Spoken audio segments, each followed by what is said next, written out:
Hello everyone, welcome to today's analysis of the Hindu.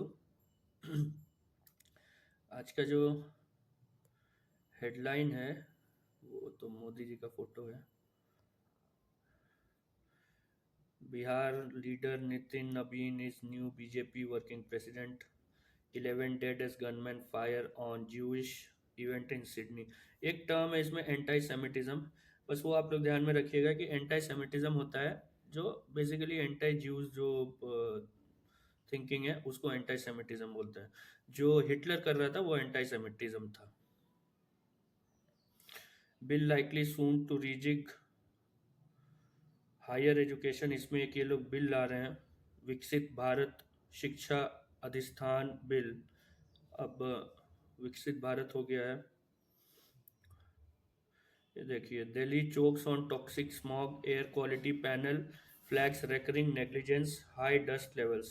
अब ये तो जो जैसे एयर पोल्यूशन पे डिस्कस कर ही रहे हैं, सी ए क्यू एम पे डिस्कस कर ही रहे हैं कि क्या है, स्टैट्यूटरी बॉडी है। इसमें जो आज जो हम डिस्कस करना चाहते हैं वो है, सबसे पहले तो जैसे यहाँ पे दिया हुआ है कि ढेर सारा जो वेस्ट मैनेजमेंट रूल्स है उसको फ्लाउट किया जा रहा है। तो म्यूनिसिपल वेस्ट हो गया या जो भी अलग अलग कंस्ट्रक्शन एंड डेमोलिशन वेस्ट, तो इसमें आपको पढ़ना है 6 तरह के रूल्स हैं। एक है सॉलिड वेस्ट मैनेजमेंट रूल्स, एक है plastic waste management rules, e waste management rules, hazardous and other waste rules, biomedical waste management rules, construction and demolition waste management rules. ये जो 6 रूल्स है इसको आप अच्छे से प्रिपेयर करना। इसमें प्री में भी सवाल आता है, आ सकता है, एक पीवाईक्यू भी देखेंगे, और मेंस में भी स्पेसिफिक आ सकता है कि discuss the main features of biomedical waste management rules. तो ये आपका रेडी रहना चाहिए। दूसरा देखिए, ये आर्टिकल हम इसलिए कवर नहीं कर रहे क्योंकि कुछ है वैसा है भी नहीं, और एयर पोल्यूशन हम लोग बहुत ज़्यादा कर लिए हैं। दूसरा जो ये देखिए, ये लिख रहा है क्या, ए क्यू आई हिट्स 461। तो ये ए क्यू आई क्या होता है? Air quality index. ये 8 चीज़ों को मॉनिटर करता है। PM10, PM2.5, ammonia, ozone, carbon monoxide, nitrogen dioxide, lead और सल्फर डाइऑक्साइड। इसको निकालता कौन है? तो सीबीसीबी, सॉरी सीपीसीबी, ये 2014 में आया था। और इसका 6 कैटेगरीज ऑफ एयर क्वालिटी है। अभी ये 6 कैटेगरीज क्या है? तो अगर 51 से 100 हुआ तो सेटिस्फैक्ट्री होगा, 101 से 200 हुआ तो मॉडरेट होगा, 201 से 300 होगा तो पुअर होगा, 301 से 400 होगा तो वेरी पुअर हो जाएगा, 401 से 450 सीवियर, एंड 451 से 500 सीवियर प्लस। तो ये 6 कैटेगरीज आपको दिमाग में ये रखना है कि क्या क्या कौन कौन सा जो 8 पोल्यूटेंट्स है जिसको ये मॉनिटर करता है। 6 कैटेगरीज हैं एयर क्वालिटी के। उसके बाद ये सीपीसीबी के द्वारा ये बनाया गया है, 2014 में बना था, इतना आप याद रखिएगा। इस पे भी एक पीवाईक्यू है। तो और एयर पोल्यूशन पे आप प्रिपेयर रखिए, उसका सोर्सेज क्या होता है, उसका इम्पैक्ट क्या है, हेल्थ पे क्या इम्पैक्ट है, बायोडाइवर्सिटी पे क्या इम्पैक्ट है, ये सब प्रिपेयर रखिए। उसका सरकार क्या कर रहा है उसके लिए, ये आप ध्यान में रखिए। ये सब प्रिपेयर करिए, मेंस में आपको काम आएगा। एडिटोरियल में देखते हैं आज, time to pause, the RBI should wait to see the impact of lower interest rate on demand. अब अभी कुछ दिन पहले न्यूज आया था कि आरबीआई का जो मॉनेटरी पॉलिसी कमेटी है उसने जो रेपो रेट है उसको 25 बेसिस पॉइंट से कट कर दिया है, तो वो अभी 5.25 पे है। इसमें फिर ढेर सारा वही सब है कि क्या है क्या नहीं है, ज़्यादा कुछ वही है जो हर दिन आते रहता है न्यूज़ में। इसको आप लेकिन पढ़िएगा, ऐसा नहीं है कि पढ़ना नहीं है, लेकिन हमको जो इम्पोर्टेंट लग रहा है उसमें पहला चीज़ है कि जो सीपीआई है, कल भी बताए थे कि सीपीआई का नया बेस ईयर आने वाला है 2024। जो अभी 2011-12 चल रहा है उसको चेंज करके 2024 कर दिया जाएगा। ये इस आर्टिकल में दिया हुआ है कि 26-27 से होगा, देखते हैं कब से होगा, आप ध्यान रखिएगा इसको। दूसरा एक टर्म जो न्यूज में है वो है बेस इफेक्ट। बेस इफेक्ट क्या होता है कि अगर लास्ट ईयर आपका ग्रोथ बहुत ज्यादा है तो इस बार आपका जो ग्रोथ बहुत ज़्यादा, अगर बहुत बहुत ज़्यादा होगा तभी वो शो करेगा कि अच्छा है, वरना वो ग्रोथ लो हो जाएगा। जैसे कोरोना के समय क्या हुआ, एक क्वार्टर में पूरा डाउन चला गया जो ग्रोथ रेट था, तो माइनस में चला गया। सेम ईयर जो नेक्स्ट क्वार्टर में आया उसमें ढेर बहुत ज्यादा ग्रोथ था। क्यों? क्योंकि वो बेस इफेक्ट उसका बहुत नीचे था, बेस उसका बहुत नीचे था। तो अगर आपका बेस बहुत नीचे है तो आपका जो अगले साल का अगला जो डेटा होगा वो बहुत ज्यादा आएगा। अगर बेस आपका बहुत ऊपर है तो आपका अगले साल का जो आएगा वो कम आएगा। जैसे इस बार क्या हुआ है कि नवंबर का जो इन्फ्लेशन का डेटा है वो है 0.7%। लास्ट ईयर जो नवंबर का डेटा है वो बहुत ज्यादा था लास्ट ईयर में। तो देखिए यहाँ पे दिया हुआ है, for example inflation in October and November was 6.2 and 5.5% respective. तो इसके कारण इस साल में नवंबर में जो बेस इफेक्ट के कारण कम शो कर रहा है।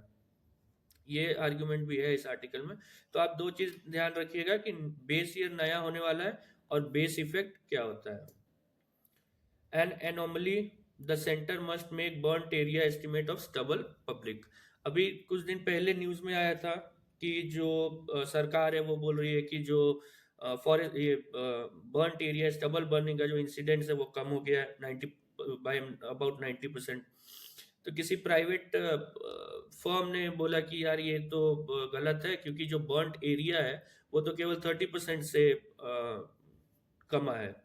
तो ये आप ध्यान रखिएगा कि बर्न्ट एरिया अलग होता है और नंबर ऑफ जो इंसिडेंट्स है बर्निंग के वो अलग है। फिर इसमें मेरे को जो इम्पोर्टेंट है कि ये स्टबल बर्निंग तो सब पढ़ रहे हैं ये आर्टिकल, इसमें मेरे को जो इम्पोर्टेंट लगा वो साइंस एंड टेक का एक पार्ट है। हम लोग 2-3 दिन पहले जियो स्टेशनरी सैटेलाइट्स को फॉलो किए थे, को डिस्कस किए थे। तो जियो स्टेशनरी सैटेलाइट क्या होता है, जो 35,786 किलोमीटर के ऊपर ऑर्बिट करता है। एक होता है पोलर ऑर्बिट, वो क्या करता है कि अर्थ का जो पोल्स है उसके ऊपर से रोटेट करता है, मतलब पोल टू पोल रोटेट करेगा, और वो एट द सेम टाइम वो सेम लोकेशन पे होगा। जैसे फॉर एग्जांपल अगर इंडिया पे वो 11 बजे है आज, तो कल फिर वो 11 बजे इंडिया के ऊपर होगा, क्योंकि वो ऐसे ऐसे हो रहा है, अर्थ बीच में है और ऐसे ऐसे करके वो ऑर्बिट कर रहा है। ये दोनों क्यों न्यूज में है?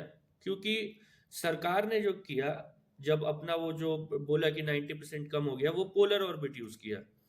अब पोलर ऑर्बिट से क्या हुआ कि जो सैटेलाइट था वो 10:30 AM से 1:30 PM के बीच में इंडिया के ऊपर रहता था। तो ये प्राइवेट फर्म ने बोला कि जो फार्मर्स हैं वो लॉ से बचने के लिए इन्होंने क्या किया कि शाम में स्टबल बर्निंग करने लगे। तो उसने यूज किया एक जियो स्टेशनरी सैटेलाइट। अब जियो स्टेशनरी सैटेलाइट क्या है, अगर वो इंडिया के ऊपर है तो इंडिया कहीं ऊपर रहेगा, क्योंकि वो अर्थ के साथ ही वो ऑर्बिट कर रहा है, अर्थ रोटेट कर रहा है उसी स्पीड से वो ऑर्बिट कर रहा है। तो पोलर ऑर्बिट जहां केवल 2.5 घंटे इंडिया के ऊपर है, जियो स्टेशनरी सैटेलाइट 24 घंटे इंडिया को मॉनिटर कर रहा है। तो जियो स्टेशनरी सैटेलाइट से उन्होंने बोला कि देखिए जो बर्न्ट एरिया है वो कम नहीं हुआ है, वो कम हुआ है ओनली 30%। आप जो 90% बोल रहे हो वो गलत है। तो आप polar orbit, geostationary orbit, ये polar orbit lower earth orbit में घूमता है। तो ये सब आपको पता रहना चाहिए। उसके बाद एक आर्टिकल है बड़ा सा, बहुत लंबा सा आर्टिकल है, courts must protect not regulate free speech. इसमें जो जिस्ट है आर्टिकल का वो ये है कि जो कोर्ट है, जैसा नाम ही है उसका आर्टिकल का, कि सुप्रीम कोर्ट को या हाई कोर्ट्स को जो फ्रीडम ऑफ स्पीच है उसको प्रोटेक्ट करना चाहिए, उस पर और ज़्यादा जो लिमिटेशंस नहीं लगाना चाहिए। इसमें ढेर सारा लॉज का नाम दिया हुआ है। Section 67 of IT act, sections 294, 295, 296 of Bharatiya Nyaya Sanhita, section 66 of IT act, 66E of IT Act, 66F of the same Act, information technology intermediary guidelines and digital media ethics code rules. ये सब आपको मेंस में fodder point के तौर पे आएगा। जैसे 2025 में क्या हुआ, जो एक सवाल था, जो रिप्रेजेंटेशन ऑफ पीपल्स एक्ट पे डायरेक्ट क्वेश्चन था एक एक्ट पे, तो ऐसा यूपीएससी कम ही करता है। ये सारा एक्ट आपको ऐसा नहीं है कि आपको पूरा प्रिपेयर करके जाना है, आप बस इन सब का दिमाग में रखो कि अच्छा 67 सेक्शन 67 ऑफ आईटी एक्ट क्या है, तो इसके लिए है। तो उतना आपको बेसिक ऊपर ऊपर मालूम होगा, आपको मेंस में फॉर्डर पॉइंट के तौर पे काम आएगा कि अच्छा इंट्रोडक्शन में लिख दिए या कंक्लूजन में लिख दिए, कहीं पॉइंटर में घुसा दिए। उसके अलावा आपको जो मेरे को इस आर्टिकल में, ऐसे तो आप पढ़ोगे, आप इसको पढ़ो, अच्छा आर्टिकल है। आप मेरे को जो इम्पोर्टेंट लगा वो दो चीज था। पहला था आर्टिकल 19 सेक्शन 2, ये हम लोग एक दिन और देखे थे। ये लिमिटेशंस बताता है, किस चीज पे लिमिटेशंस बताता है। तो आर्टिकल 19(1) ए पे, आर्टिकल 19(1) ए क्या है? Freedom of speech and expression. तो आर्टिकल 19 सेक्शन 2 बताता है कि freedom of speech and expression पे क्या क्या रिस्ट्रिक्शंस लग सकते हैं। ये आपको पता रहना चाहिए कि कौन कौन सा, जैसे मोरालिटी हो गया, डिसेंसी हो गया, या सोवरेंटी ऑफ स्टेट हो गया, friendly relation with other states हो गया, ये सब आपको पता रहना चाहिए। दूसरा इंपॉर्टेंट कॉन्सेप्ट है separation of powers. Separation of powers, असल में ये जो कॉन्सेप्ट है, ओरिजिनली ये कॉन्सेप्ट दिया था फ्रेंच एक फिलोसफर थे, मॉन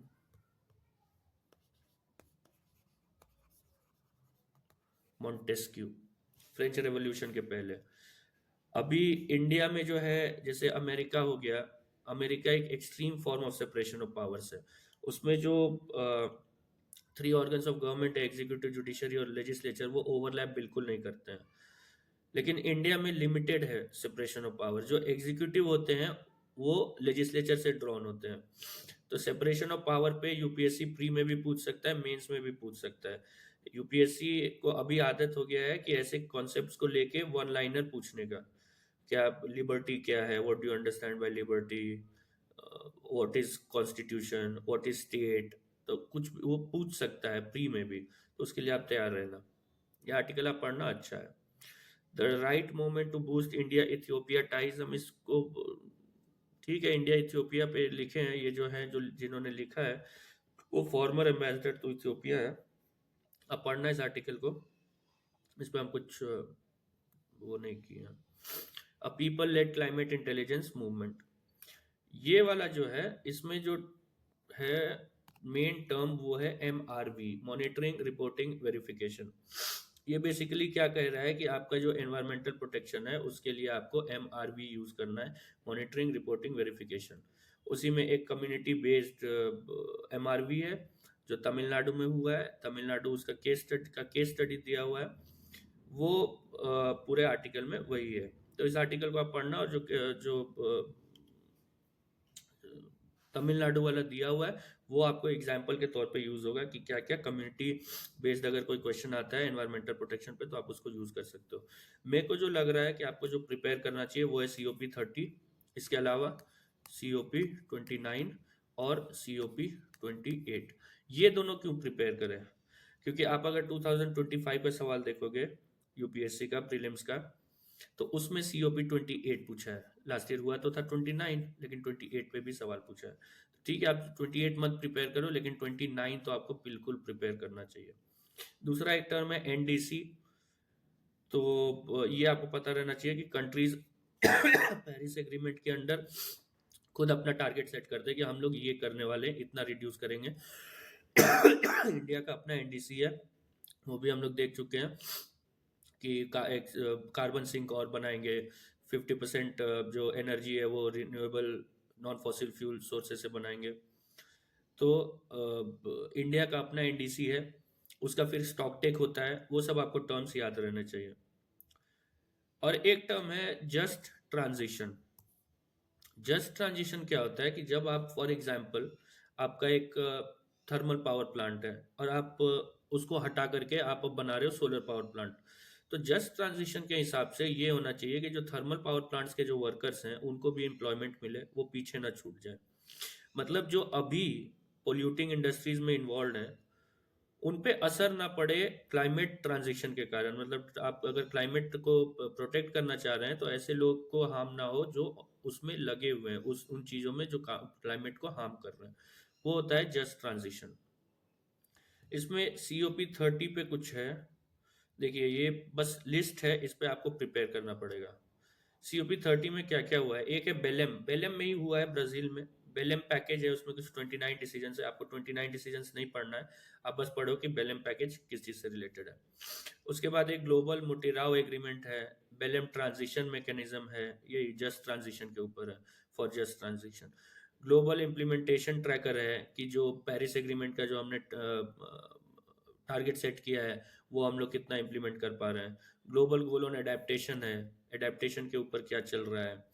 Belum health action plan, tropical forest forever facilities में पैसा देंगे अगर आपने अपने ट्रॉपिकल फॉरेस्ट को बचाया। Belum 4x four x pledge, ये सब आप लोग देख लेना। जो मेरे को मिला ये विकीपीडिया से लिया हुआ है।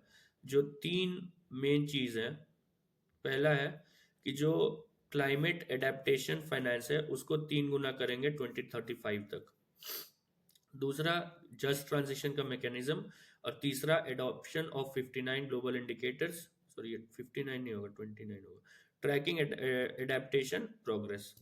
अभी इसमें आपको थोड़ा बहुत डिटेल में जाना पड़ेगा। जो मेन जो उसके जैसे बेलेम पैकेज हो गया, मोटिराव एग्रीमेंट थोड़ा न्यूज़ में है कि ये यूनिक टर्म भी है, इसको आप डिटेल में देखो। ट्रांजिशन एडेप्टेशन के बारे में आपको देख लेना चाहिए कि एडेप्टेशन क्या होता है। एडेप्टेशन होता है, एक मिटिगेशन होता है।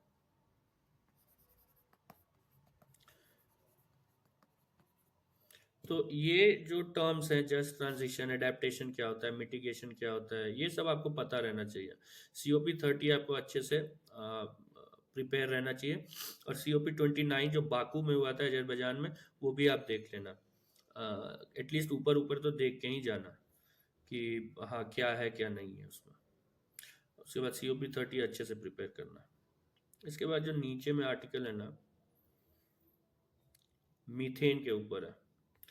अब इसमें आर्टिकल बस वही है कि हम लोग कैसे मीथेन को, जो मीथेन एमिशन है उसको हम लोग एस्टिमेट कर सकते हैं सैटेलाइट से या लैंड बेस्ड जो भी मॉनिटरिंग सिस्टम से। मेरे को जो इम्पोर्टेंट लग रहा है, आप पहले तो समझो कि सोर्सेज क्या है मीथेन का। मीथेन के 4 सोर्स है mainly, agriculture, livestock, fossil fuel, waste. Waste जो होता है ना लैंडफिल, उससे मीथेन रिलीज होता है। एग्रीकल्चर जैसे पैडी का कल्टीवेशन होता है उसमें, एग्रीकल्चर में उसमें वो होता है। अब लाइफ स्टॉक जैसे रियरिंग होता है, वो जो मुर्गी पालन होता है उसमें वो मीथेन रिलीज होता है। फॉसिल फ्यूल आप बर्न करोगे तो ऑब्वियसली मीथेन रिलीज होगा।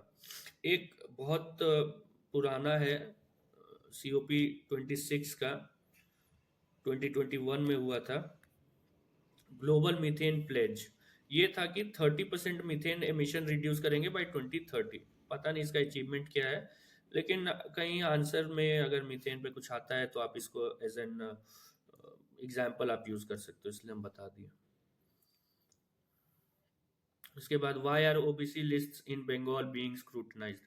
अब इसमें क्या न्यूज़ है कि कुछ साल पहले जो स्टेट गवर्नमेंट है, बंगाल का जो स्टेट का जो कमीशन है, उसने कुछ नाम रेकमेंड किया था सेंट्रल गवर्नमेंट को कि ये हमारे, देखिए पहले 2 तरह के लिस्ट होते हैं, एक यूनियन का लिस्ट होता है और एक स्टेट का लिस्ट होता है, दोनों तीनों SC ST OBC का।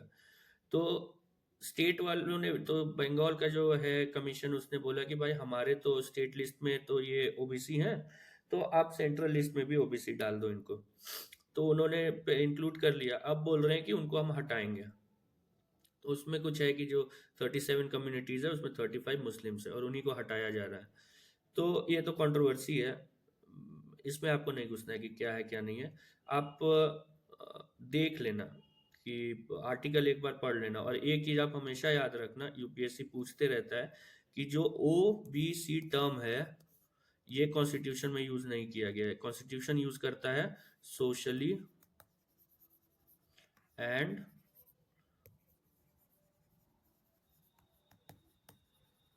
Educationally backward classes. ठीक है, तो आप OBC अगर पूछता है तो आप उसमें ध्यान रखिएगा। इसके अलावा आपको क्या ध्यान रखना है ये हम पहले भी बता चुके हैं। NCBC, national commission for backward classes, 338B article है, 102nd कॉन्स्टिट्यूशनल अमेंडमेंट एक्ट से इसको कॉन्स्टिट्यूशनल स्टेटस मिला था। पहले ये एक स्टैट्यूटरी बॉडी था। एक सेंट्रल लिस्ट होता है, एक स्टेट लिस्ट होता है। 341, 342, 342A, ये तीनों जो है SC ST OBC के लिए बताता है कि कौन सा, मतलब तीनों एक एक के लिए है। और प्रोसीजर क्या है कि जो राष्ट्रपति होंगे वो नाम, वो लिस्ट में डाल देंगे नाम। उसके बाद अगर किसी को एक्सक्लूड करना है तो फिर वो पार्लियामेंट करेगी। तो ये आप ध्यान रखिएगा कि इनिशियली प्रेसिडेंट करते हैं, बाद में पार्लियामेंट करता है।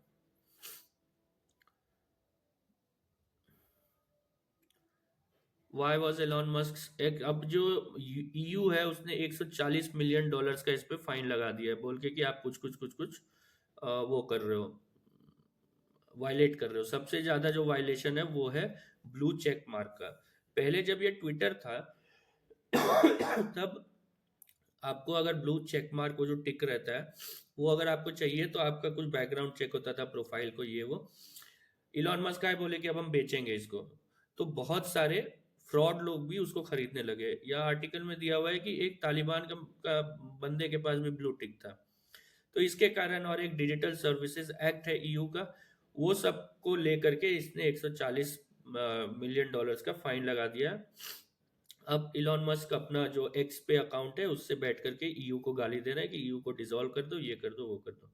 तो अब ये याद रखिएगा, डिजिटल सर्विसेज एक्ट EU का है, बस। उसके बाद police get 14 day custody of Messi event. अब देखिए वो बेचारे ने ऑर्गेनाइज करवाया इसको, जेल में पुलिस को भेज दिया। अब CBI chargesheet names 17% cyber fraud. अभी कुछ दिन पहले सुप्रीम कोर्ट ने बोला था साइबर फ्रॉड 3 तरह का, एक जॉब स्कैम वाला, एक फ्रॉड अरेस्ट वाला, और एक इन्वेस्टमेंट स्कैम, वो आप ध्यान रखिएगा। President rejects mercy plea. अब देखिए मर्सी प्ली क्या होता है, इसको पेटिशन, मतलब बेसिकली मर्सी पेटिशन बोलते हैं। तो मर्सी पेटिशन या पार्डनिंग पावर प्रेसिडेंट को दिया गया और गवर्नर को दिया गया है। राष्ट्रपति को दिया गया है आर्टिकल 72 में, और गवर्नर को दिया आर्टिकल 161 में। तो उसी में इन्होंने रिजेक्ट किया। इस पे भी PYQ देखते हैं अपन। CII प्रोपोजेज रिफॉर्म्स, ये कोई इंपॉर्टेंट नहीं है। अब two held in Assam over death of 21 workers, not important. ये देखिए, ये जो है ना MH-60R हेलीकॉप्टर, ये आप ध्यान रखिएगा कि अब UPSC दे सकता है कि recently seen in news MH-60R is a fighter jet, UAV, helicopter, और कुछ भी फ्री जेट। तो ये आप ध्यान रखिएगा कि MH-60R जो है कि हेलीकॉप्टर होता है, बस इतना ही। Jaishankar meets is UK European counterpart. Congress ने रैली किया, उस पर न्यूज है। प्रियंका गांधी ने कुछ बोला, उस पर न्यूज है। Never allowed activities inimical to Bangladesh. Basically ये जो शेख हसीना है तो इंडिया में है, तो जो MEA है उसने बोला है कि देखिए यार, हम लोग तो कुछ गलत करते नहीं है, हम लोग सही हैं, बस वही है न्यूज में। States ask to send women SC ST officers for Q. States को बोला जा रहा है कि आप इनको ज़्यादा भेजिए डेप्यूटेशन पे। पंकज चौधरी को BJP ने दे दिया। Top official shifted. अब देखिए, ये कुछ दिन पहले भी न्यूज़ में आया था कि ये बिलासपुर वाला एक्सीडेंट पे कुछ इन्वेस्टिगेशन चल रहा है। तो उसी में जो DRM होते हैं, डिविजनल रेलवे मैनेजर, और एक कोई इंजीनियर साहब हैं, उनको ट्रांसफर किया गया। No link between Covid vaccine and sudden deaths. Sudden deaths क्या हो रहा है कि बहुत कम लोगों को अभी हार्ट अटैक आ रहा है, कुछ हो रहा है, तो उसी के ऊपर एक स्टडी था। Bill for overhaul of higher education, वही जो अपन अभी देखे, विकसित भारत शिक्षा अधिष्ठान बिल। जब बिल हो जाएगा, बन जाएगा एक्ट, तब हम लोग देखेंगे। अर्ली जेस्टेशनल डायबिटीज होता है जो प्रेगनेंसी के कारण शुगर स्पाइक होता है और इंसुलिन इनफेक्टिव हो जाता है, तो उसी को। बाकी ये सब I don't think it is important. Thailand declares a curfew. Thailand और कंबोडिया का चल रहा है। Israel section threaten ceasefire. Israel रोज अटैक कर रहा है। US police detain suspect. Zelensky relinquishes. अब ये बोल रहे हैं कि ठीक है भाई, हम लोग नेटो को नहीं ज्वाइन करेंगे, या आप लोग, हम ट्राई नहीं करेंगे नेटो को ज्वाइन करने का, अब हमको सिक्योरिटी का एश्योरेंस दीजिए, EU को बोल रहा है। 20,000 म्यांमार सोल्जर। अब ये म्यांमार का तो आपको पता ही है, वहाँ पे मिलिट्री ने टेक ओवर कर लिया है। साइंस में देखिए, ये publication retractions from India have skyrocketed. Publication retraction क्या होता है कि आपने पब्लिश किया कुछ और उसके बाद वापस ले लिया, तो ये काम का नहीं है, यूपीएससी के काम का नहीं है ये। उसके बाद ahead of messy visit Delhi police focus on crowd management। आप बीजेपी लॉक हॉर्न्स, ये उसको गाली देंगे, वो इसको गाली देंगे। Surge in patients with respiratory issues, आप एयर पोल्यूशन का इम्पैक्ट देख लीजिएगा, वो पीटी में भी पूछ सकता है। और ये जो है ना, self defence training classes help women pack a punch, ये दिल्ली गवर्नमेंट का एक special unit for women and children है, ये करवाती है डिफेंस क्लासेस, सेशंस करवाता है। तो ये आप एक एग्जाम्पल के तौर पे यूज कर सकते हो मेंस में, पीटी में वो नहीं पूछेगा।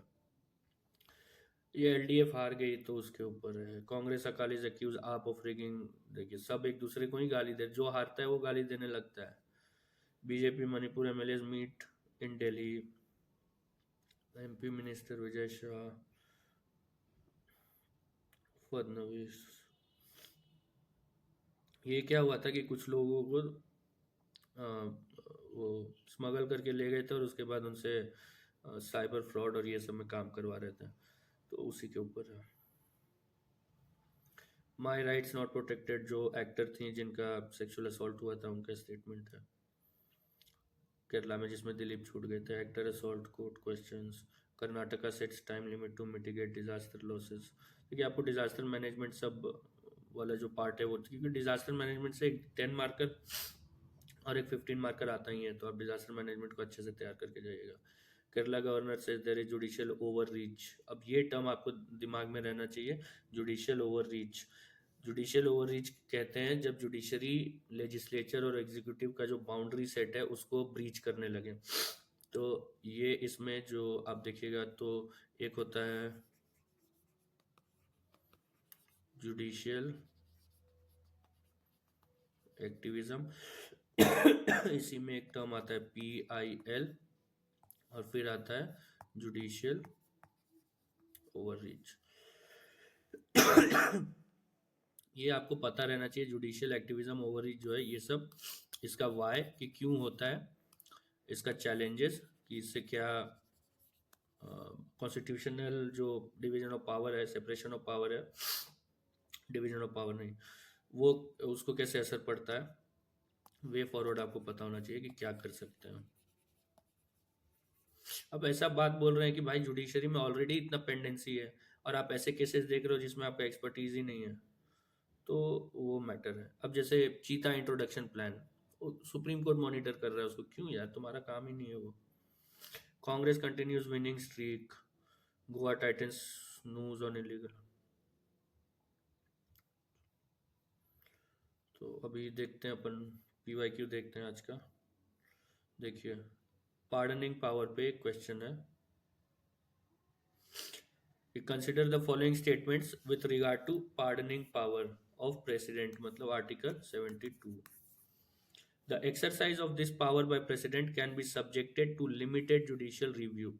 ये अपने आप में एक जजमेंट का है कि जो पार्डनिंग पावर है उसको लिमिटेड जुडिशियल रिव्यू कर सकते हैं, तो ये वाला स्टेटमेंट सही है। The president can exercise this power without the advice of central government. अभी आपको ये पता रहना चाहिए कि जो प्रेसिडेंट है उसको कोई डिस्क्रिशन नहीं है, वो हमेशा ही विल ऑलवेज, ही और she will always act in accordance with the advice of the COM, council of minister.